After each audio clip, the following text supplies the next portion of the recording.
uvek postoji neki otpor. Moram da priznam. Kod mene malo je on suzbijen sad možda u ovim godinama, međutim i dalje zapravo tinja neki bunt.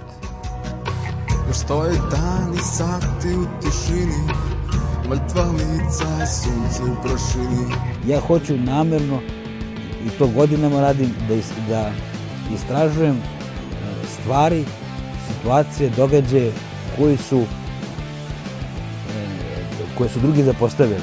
Nikada nisu voleli, nikada nisu čitali, uvek su samo glumili, znali su da će proći. Uspeo sam da dokažem da bez diplome reditelja, sa puno energije, sa puno volje i pre svega radom, može da se postigne ogromno.